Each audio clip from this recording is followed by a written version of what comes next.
Okay, so honest question. Have you ever realized that the only time we actually worry about the cost of gas is when we're actually worried about the cost of gas? Don't let that get over your head, okay?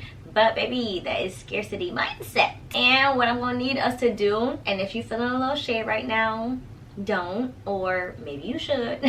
But I'm not gonna lie, that was me just a couple of weeks ago when I was filling up my tank. What we're gonna do, like starting yesterday, is work on shifting that mindset ASAP. Welcome back to my channel. My name is Jennifer. If you're new here, welcome. In today's video, we are going to be talking about how you can shift from a scarcity mindset to an abundant mindset. I've noticed that in my personal life that when I'm living in a scarce mindset, I'm worried about gas prices, I'm worried about bills, I'm worried about how much things cost. But when I'm living in an abundant mindset, money gravitates towards me. I don't know about you guys, but I would personally rather be living in a glass half full than a glass half empty life.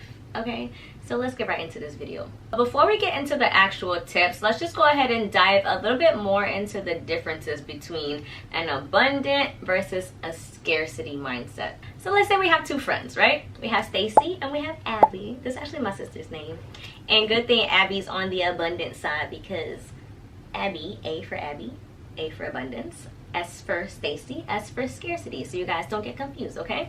So what are some of Abby's characteristics? Instead of focusing on limitations, Abby is focused on the opportunities. Opportunities everywhere. So what it does is it helps her to approach every challenge that comes up in her life with a positive mindset. While Stacy, on the other hand, she operates in fear. She feels like there will never be enough, whether it's enough money or enough love for her. Like, Stacy just operates in, what if this runs out? That's how Stacy operates. But Abby operates in the mindset of there's always going to be more. There's plenty more to go around. There's always food on the table. Like, relax. She just knows that there will always be more. Even though Abby might be at her lowest in a specific moment in time, her mindset, that of an abundant mindset, lets her know that there will always be more, so she doesn't worry. So let's just draft up like a little scenario right now, okay? Let's say we have both Stacy and Abby. They both work a 9-to-5 full-time job, right? And they want to quit their full-time job. Both Stacy and Abby want to quit, right? So Stacy over here, in her mind, she is going to create an entire list, okay? An entire grocery list of all the things that could stop her from quitting her 9-to-5. Even though she knows deep down in her heart that she wants to quit so bad, she's going to create this list because her mindset is not that of an abundant mindset yet. And she could get there, because you can always change your mindset, guys.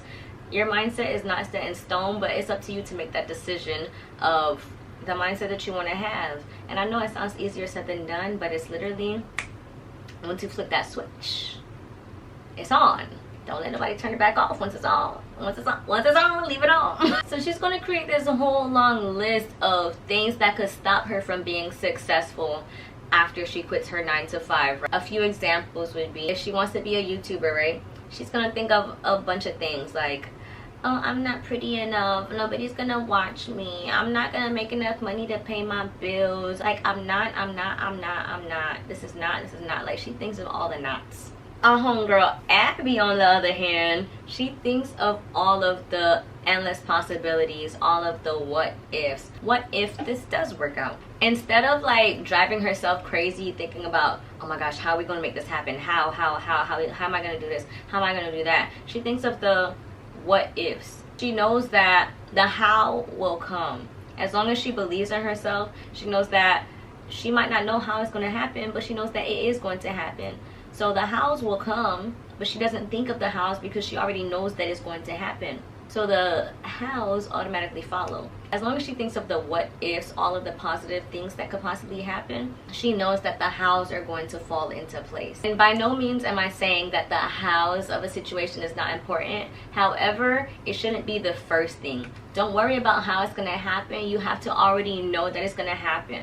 Once you already know that it's going to happen, then you can start thinking of the hows. But if you don't think it's even possible to start with, then the hows don't even matter, because you could do all of the hows You can do all of the hows imaginable. If you don't think that it's possible to achieve a certain goal, all of the hows won't matter because your limiting beliefs are stopping it from happening. Your brain, I say this in a lot of videos, your brain is such a powerful thing. So if your brain does not believe that something is possible, it will automatically find all of the reasons why that one thing is not possible, and it's going to make that thing impossible because your brain is the most powerful thing in your life. Besides God, that is. So Abby over here, she has an abundant mindset. She sees all of the what ifs. She sees all of the positive, endless opportunities that are in store for her if she quits her 9 to 5. Abby's mind, she's thinking, what if I can finally live a life not locked into somebody else's clock? What if this actually does work out and I never have to step foot in another 9 to 5 again? What if I can finally figure out what my actual passion is, what I'm put on this earth to do, what my purpose is, what my God-given purpose is? These are the thoughts that are going through Abby's abundant mind, okay? She's thinking of all of the what ifs, all of the positive things that could possibly happen. And by adopting this positive, abundant mindset, what that's doing is it's opening all of the doors for positive things to come into your life. This is basically you unlocking your full potential and just allow you to really live a more fulfilling life. And so let's ask ourselves, how can we be more like Abby? I'm going to share with you guys a few tips on how you can start adopting that abundant mindset. No matter what you guys have gone through in life, and y'all, I can say this because boy, have I been through some ish. And I know a lot of you guys that are probably watching this have been through a lot of ish too, because it's life, it's bound to happen. People go through stuff, okay? But despite that, I choose to live a life that I'm grateful for. I choose to be grateful for all of the things that happen in life, whether good or bad. And the reason that I choose gratitude is because I personally know how the law of attraction works. And so if I go on in life choosing not to be grateful for the things that I already currently have, why should I expect anything better to come into my life? If I'm not already grateful for what I have now, why would God think I'm going to be grateful for what He has in store for me for the future? Like, come on, think, just think. If I know I'm not grateful, there's no reason why I should be expecting abundance to come into my life. So just acknowledging what you already currently have in your life is going to ultimately manifest abundance. And so how can you practice gratitude is the question now. There's so many different ways. I'm sure you guys can go on Google and look up a bunch of different ways on how to practice gratitude in your daily lifestyle. Just to share a few tips with you guys on how you can practice gratitude. Number one, as soon as you wake up in the morning, expressing out loud or on paper what it is that you are grateful for. And even using like sensory, like putting your hand on your chest, your heart, and just expressing 3 things that you're grateful for. As soon as you wake up, as soon as you open your eyes in the morning, you can even whisper it. Like, it doesn't have to be out loud, but you share 3 things that you're grateful for as soon as you open your eyes in the morning, because some people don't even get to open their eyes in the morning. As soon as those eyes open, you guys express 3 things that you're grateful for. Place your hand on your chest, because using your senses actually makes that feeling come alive in your mind, and then in turn it goes into your body. So placing your hand on your chest while saying those 3 things that you're grateful for is just activating all of the different juices in your body, in your mind, in your spirit. So that's one thing you can do.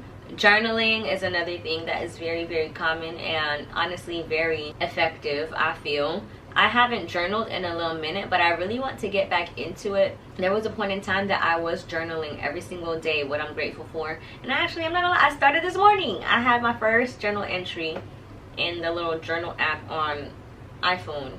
I've never seen that journal app before until recently. So I'm like, let me try this journal app. And it has like a lot of different things to make you think. Like, it doesn't have to be always like what you're grateful for. They ask you different questions. Like, I gotta scroll through and share some of them with you guys, but it allows you to reflect on things. I'm gonna try this journal app. I like paper and pen too, but I like trying things out. Writing things down is like really an effective way that our brain transfers the experience and just commits it to memory. Another thing would be like every day, take small moments that happen throughout your day and find the beauty in those things. Find the good in every single experience in real time. If you're taking a walk in the park, I know a lot of people don't take walks in the park because they have jobs. But let's say you are taking a walk in the park. Acknowledge how beautiful the flowers are. Nature is something to be so grateful for, and we take nature for granted.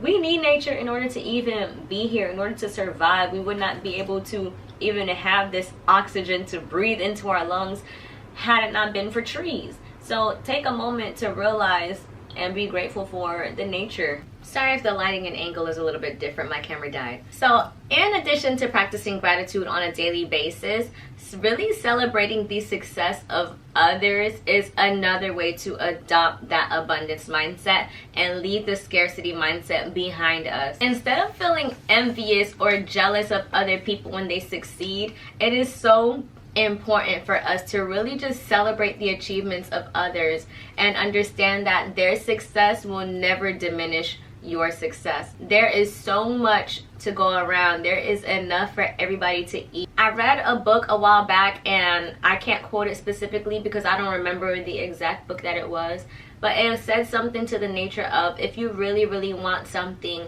you have to celebrate those who already have it.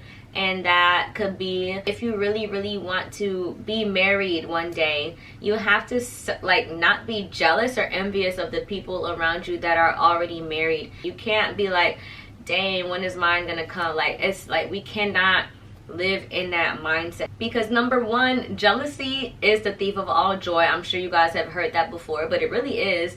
And secondly, and I'm gonna read this directly, I'm gonna quote this directly from the Bible because I had to find the verse that talks about envy and jealousy or whatever. So the Bible says that where you have envy and selfish ambition, there you find disorder in every evil practice. And that's James chapter 3 verse 16.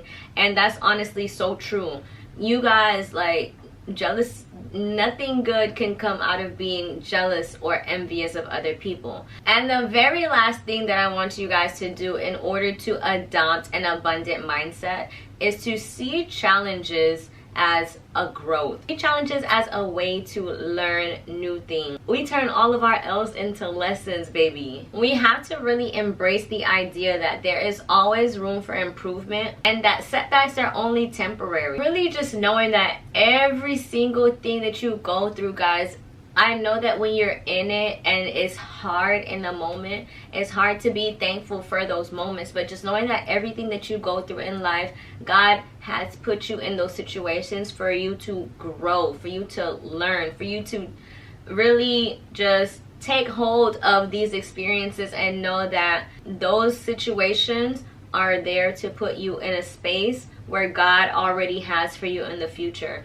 So if you're not able to handle those situations, God is not going to give you more. God will never put more on you than you can bear. And so just taking those situations as lessons and growing and learning experiences, because what God has for you, you're gonna need the lessons from those experiences that you had to go through. Not saying that it's right that you went through those experiences. However, those experiences are what molds you into the person that you are today and the person that you are going to be in the future. Those experiences are just preparation for the places that God has for you. You guys, just remember that adopting an abundant mindset is a journey, okay? The more that you choose to see it, the more that it will show up in your life. And the only way that that can be done is by changing the way that you think.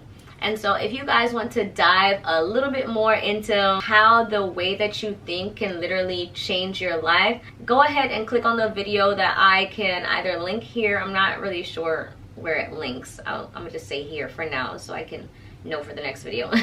I can link it here and or put it in the description box. That kind of just goes a little bit more into how the way that you think can take you from the mindset that our girl Stacy has to that of our homegirl Abby, because we want to be like Abby, okay? We want to have that abundant mindset. We do not want to have that scarcity mindset anymore.